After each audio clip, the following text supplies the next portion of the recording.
అడ్వైజర్గా సహచరునిగా రాజీ లేని పోరాటం చేసినటువంటి మాన్యులు స్వర్గీయ జయశంకర్ గారు నాతో పాటు ఉండేది. అనుక్షణం ప్రతిక్షణం ఉండేది నాతో పాటు, అన్ని సందర్భాలలో ఉండేది. ఆయన ఎంత గొప్పవాడంటే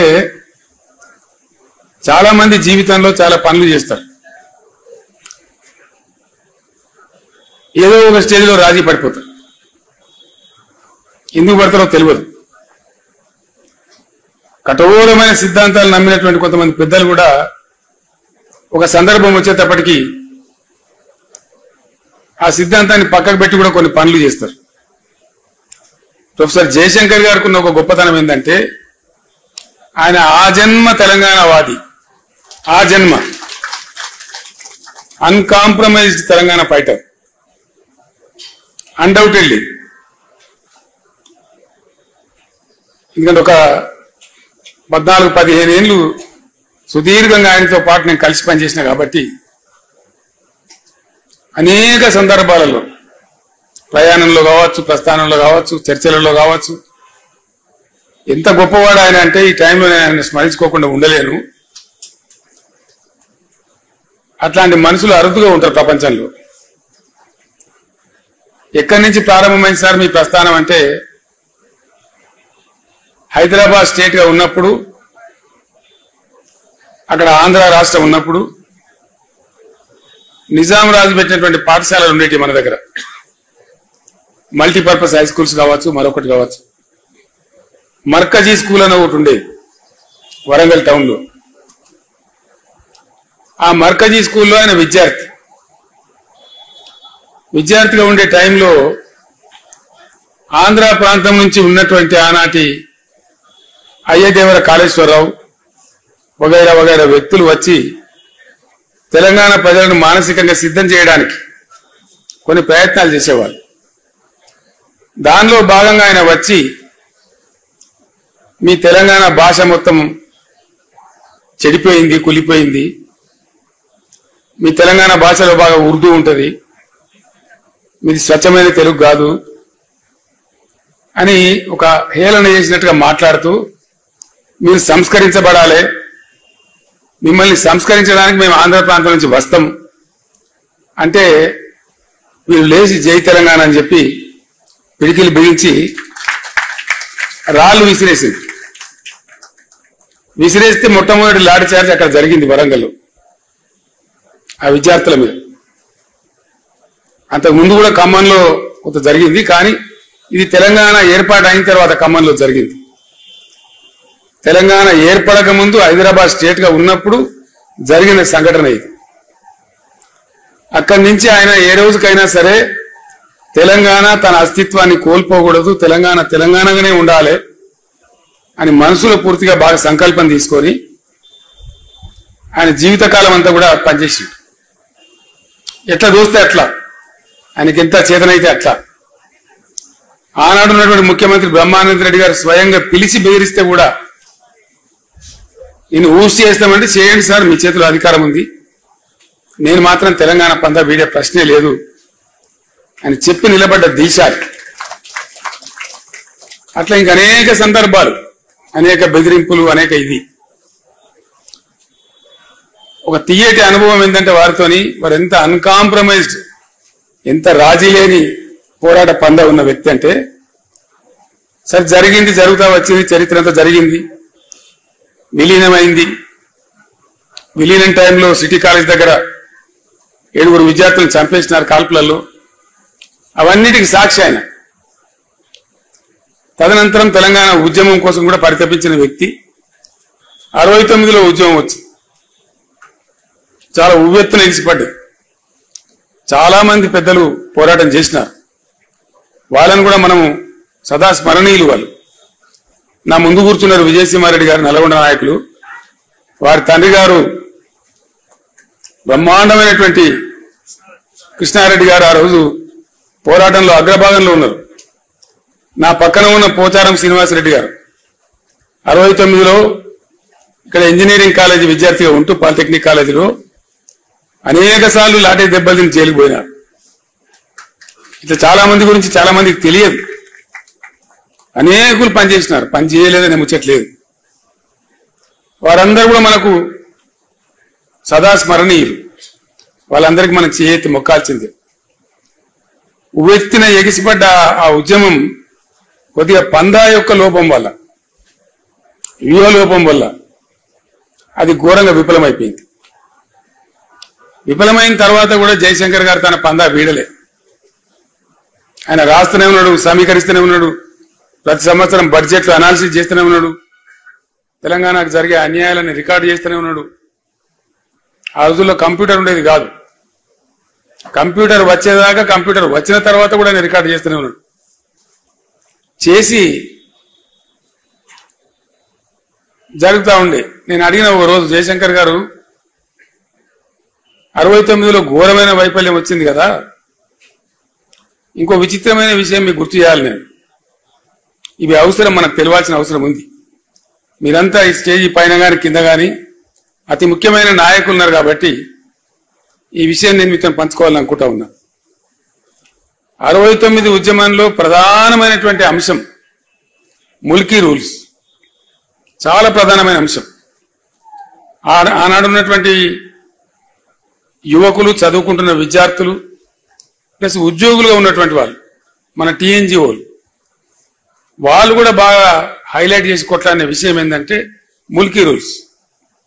మేము చదువుకుంటే ఏం లాభం, మా ఉద్యోగాలు మాకు వస్తలేవు కదా, తస్కరించబడుతున్నాయి కదా అనేది మేజర్.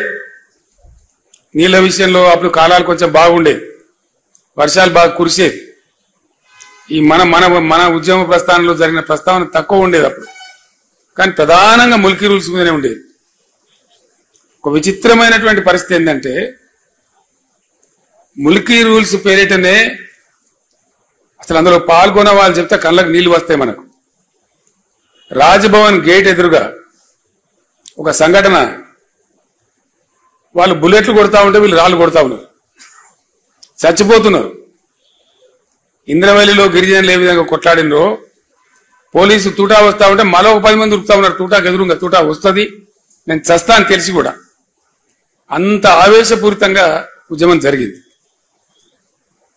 చచ్చిపోయినారు, 8-9 మంది చచ్చిపోయినారు ఆ రైలు పట్టాల మీద పడి, రాజ్భవన్ ఎదురుగానే. అంత బాగా జరిగింది. సరే, ఉద్యమం సమసిపోయింది, తెలంగాణ రాలేదు. ఉద్యమ సందర్భంలో కొత్త పొటమరింపు. ఉద్యమం అయిపోయిన తర్వాత పివి నరసింహారావు గారిని ముఖ్యమంత్రి పెట్టినారు. పివి నరసింహారావు గారు ముఖ్యమంత్రిగా ఉన్నారు. ఆయన కూడా తెలంగాణ బిడ్డ. ఆయన 2 రాష్ట్రాలు కలవాలని ఉండే ఆయనకు పాపం, విశాలాంధ్రలో ఏదో గొప్ప జరుగుతుందని ఆయన కూడా ఆశపడ్డాడు. కానీ మోసం జరిగింది, ఆయన మనసులో ఉంది. ముల్కీ రూల్స్ కు సంబంధించిన అంశం పోరాటం నుంచి, ఉద్యమ రూపం నుంచి పోయి లీగల్ బ్యాటిల్ గా మారి సుప్రీంకోర్టులో పెండింగ్ లో ఉంది.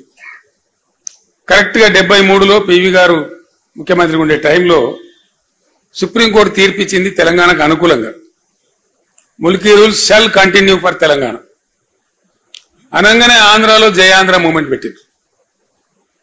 జయాంధ్ర ఉద్యమం పెట్టి చాలా ఘోరంగా జరిగింది. అది కూడా అక్కడ కూడా 60-70 మంది చనిపోయినారు పోలీస్ కాల్పులలో, వందలాది వేలాది మంది అరెస్ట్లు అయినారు.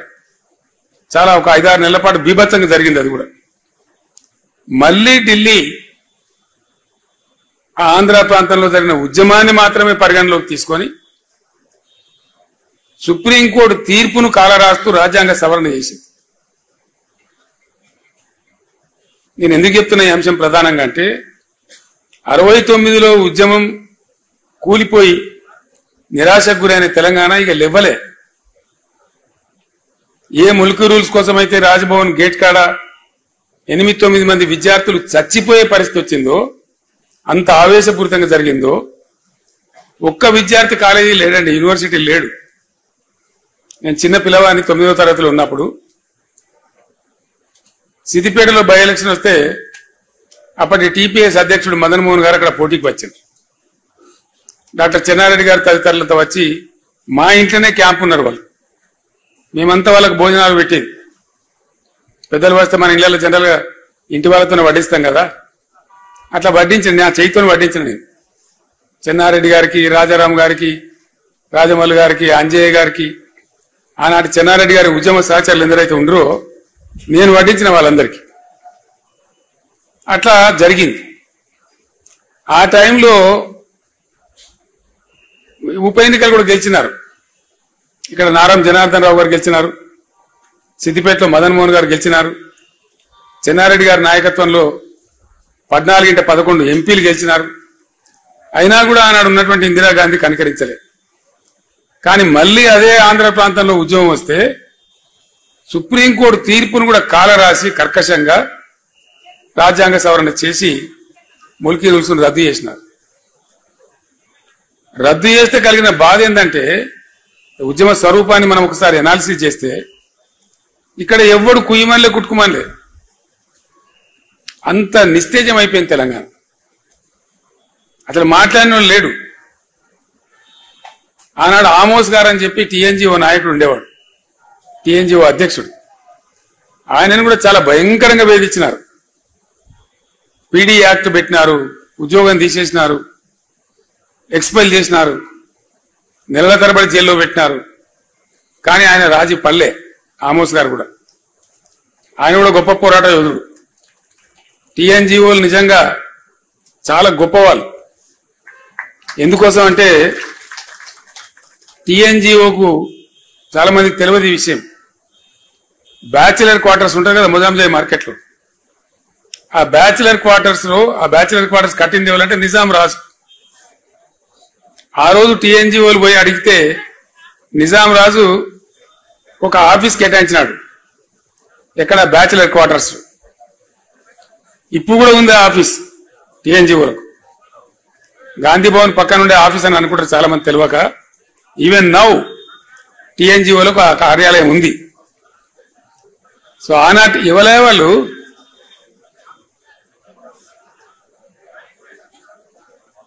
వాళ్ళకి సబ్జెక్ట్ పట్టలేని వాళ్ళు వాళ్ళని పంపిస్తే మంచిది. అక్కడికి ఆ టీఎన్జిఓ కార్యాలయం ఇప్పుడు కూడా ఉంది. తమాష ఏంటంటే ఆంధ్రప్రదేశ్ ఏర్పడి 58 సంవత్సరాలు ఆంధ్రప్రదేశ్గా కొనసాగినా టీఎన్జిఓలు మాత్రం వాళ్ళ ట్యాగ్ తీసేసుకోలేదు. ఎంతమంది ముఖ్యమంత్రులు గివ్ ఏ బిగ్ హ్యాండ్, ఇంతమంది ముఖ్యమంత్రులు ఉన్నారు కదా. స్వామిగౌడ్ గారా వారు టీఎన్జిఓ అధ్యక్షులుగా పనిచేసిన ఉద్యమంలో ఉరువు తొలగించారు. దేవి ప్రసాద్ గారు ఉన్నారు. వాళ్ళు ఎన్నడూ కూడా ఆ టీఎన్జిఓ ట్యాగ్ తీసేయలే. ఒకటే స్టేట్ కదనా, ఎందుకయ్యా మళ్ళీ తెలంగాణ పేరు మీద ఉద్యోగ సంఘం అంటే మేము తెలంగాణ ఉద్యోగ సంఘంగానే ఉంటాం, మంచి అయినా సరే చెడ్డ అయినా సరే అని ఉన్నటువంటి ఒక గొప్ప సంఘం టీఎన్జిఓ సంఘం. కొద్దిమంది అంటే జయశంకర్ లాంటి వాళ్ళు, టీఎన్జిఓ లాంటి వాళ్ళు అక్కడోళ్ళు తమ పట్టు మీద ఉన్నారు, మనసులో ఉన్న భావాన్ని అట్లా పెట్టుకొని ఉన్నారు, దిక్కుమొక్క లేకపోయినా ఉన్నారు. ఇట్లా ఉండే తెలంగాణ. నేను జయశంకర్ గారిని అడిగిన, సరే ఉద్యమం ఆరిపోయింది, ఎక్కడెవరు లేకుండా అయిపోయిండు, ముల్కీ రూల్సే రద్దు చేస్తే మాట్లాడేవాళ్ళు లేకుండా పోయిండు, మరి మీరేం చేసింది సార్ అని అడిగింది. ఏం లేదు, లెక్కలేసుకుంటా కూర్చున్నా, ఎక్కడన్నా సుఖదగి పడేట్టు మీటింగ్ పిలిస్తే పోదుంటి, అందులో భాగంగా మీ దుబ్బాక కూడా వచ్చినా అని చెప్పిండు ఆయన. మీ దుబ్బాక ప్రాంతమే కదా, అక్కడ కూడా వచ్చినా అని చెప్పిండు. ఎంతమంది వద్దరు మీ మీటింగ్లో కొని అడిగిన నేను. ఓ 15 మందో 10 మందో 20 మందో వచ్చేది, అక్కడికే మేము తృప్తి పడేది అనడానికి. ఎందుకు ఆ ఉద్యమ ఆ సభలు ఎందుకు కొనసాగించారు అంటే ఆయన నికార్సైన తెలంగాణ వాది కాబట్టి నాతో ఒక మాట చెప్పిండు, ఏనాటికన్నా ఓ కేసీఆర్ లాంటి ఒకడు రాకపోతాడా తెలంగాణకు, వచ్చే నాటికి ఎవడన్నా ఒకడు వస్తే తాలూకాకు 10 మందో 15 మందో రెడీగా ఉండాలి తెలంగాణ వాదులు అనే దాంతో మేము కొనసాగించినాము. ఆ సోయి మిగిలింటే చాలు అనుకొని ఆ తిప్పల పడ్డాము అని చెప్పిండు ఆయన. అంటే నికార్సైన తెలంగాణ వాదులు, నిజమైన తెలంగాణ వాదులు అవి అట్లా పనిచేసిండ్రు, అట్లా ఉన్నారు. పాపం ఆశ లేదు, ఆదరించే వాళ్ళు లేడు, అన్నం పెట్టేవాళ్ళు లేడు, కార్లు లేవు, బ్యాండ్లు లేవు, మేళాలు లేవు, ఏం లేదు. వ్యక్తులుగా ఉన్నా కూడా వాళ్ళ పట్టుదల, అంత గొప్పగా ఉండి పనిచేశారు. సో వారితో పాటు కొంతమంది సహచరులు ఎప్పటికప్పుడు షేర్ చేసుకునే వాళ్ళు ఉన్నారు. నిజానికి నేను ఉద్యమం ప్రారంభించేదాకా జయశంకర్ అనే ఒక వ్యక్తి ఉండని నాకు కూడా తెలియదు. I never knew. ఎంత కూరుకపోయింది పాతాళ లోకంలో అంటే చాలా దారుణంగా. అసలు మనోళ్ళే మొత్తం హైదరాబాద్ లో బతుకమ్మ పండుగ ఆడితే మోటు ఆడే పరిస్థితి లేదు. తెలంగాణ బిడ్డలే గాని బతుకమ్మ ఆడితే ఏమనుకుంటారో ఏందో అనే పరిస్థితి హైదరాబాద్ లో. మనోళ్ళంతా ఆనగకాయ బంద్ చేసి సొరకాయని మొదలుపెట్టింది, పుంటికూర బంద్ చేసి గోంగూరను మొదలుపెట్టింది. అంటే మన మాతృభాషను, మన స్వతహాగా మన పుట్టినప్పటి నుంచి ఉన్నటువంటి భాషను కూడా మాట్లాడితే మొరటేమో ఏమని అనుకుంటారేమో అనే స్థాయికి నెట్టివేయబడ్డ తెలంగాణ. ఘోరాతి ఘోరం. నేను జయశంకర్ గారు ఒక రోజు ఉద్యమంలో తిరుగుతా ఉన్నాం. ఆ పై ప్రాంతానికి పోయినాము, ఆదిలాబాద్ బహుశా ఏ ప్రాంతానికి పోయినామో. తిరిగి హైదరాబాద్ వస్తా ఉన్నాం. వస్తా ఉంటే పైనుంచి కోరుట్ల జగిత్యాల నుంచి ఆ సిరిసిల్ల మీదుగా వస్తా ఉన్నాం. సిరిసిల్ల పట్టణంలో రాత్రి మేము 11:45 అవుతా ఉంది. కారు హెడ్ లైట్లలో కనపడుతున్నాయి, గోడల మీద నినాదాలు. విపరీతంగా పదుల సంఖ్యలో చచ్చిపోతారు. దుబ్బాకలో, పోచంపల్లిలో, సిరిసిల్లలో, ఇంకా అనేక చేనేత ప్రాంతాలలో డజన్ మంది చచ్చిపోడు, 6 చచ్చిపోడు, 7 చచ్చిపోడు ఒకటే రోజు. అక్కడ ఉన్న కలెక్టర్ గారు జనార్దన్ రెడ్డి గారు అని ఉండే పాపం, జాయింట్ కలెక్టర్. ఆయన గోడల మీద రాయించిండు రాతలు. ఏమి రాయించిందంటే ఆత్మహత్యలు, సావులు సమస్యకు పరిష్కారం కావు, మీరు చావకండి. అప్పటికి 65 ఏళ్ళు స్వతంత్రం వచ్చి దేశానికి.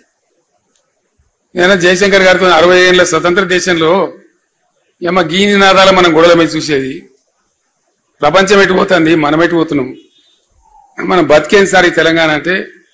ఇక అయితే నీతో కావాలని కేసీఆర్ని దండాడాలి. ఇవ్వకుంటే నువ్వు గట్టిగా మొండి ఉన్నావు, నువ్వే కొసదాకా నిలబడాలి, ఏం చేస్తావో చేయాలి అని. అంటే అట్లాంటి సందర్భాలు. తెలంగాణ అంటే అంత చులకన భావం, ఏహ్య భావం. తెలంగాణలో ఉండే శాసనసభ్యులకు ఓనోను కొంత మనసులో ఉన్నా ఏం చేయగలుగుతాం, మనం ఏం చేయలేం కదా. నేను మీటింగ్ లో పెట్టినప్పుడల్లా ప్రతివాడు అన్నా మన ఉద్యోగాలు పోతే తప్ప మన తెలంగాణలో మనం నమ్మరు, ఇది అయ్యేది కాదు పోయేది కాదు, వృధా ప్రయాస అనే ఒక నిర్లిప్తత, నిరాశ, అసహాయ పరిస్థితి ఎల్లిడలు కనపడేది. ఈ నిర్లిప్తత ఎంత పెరుగుతూ పోయిందో తెలంగాణ పరిస్థితులు కూడా, సామాజిక పరిస్థితులు కూడా అంత దారుణంగా దిగజారుతూ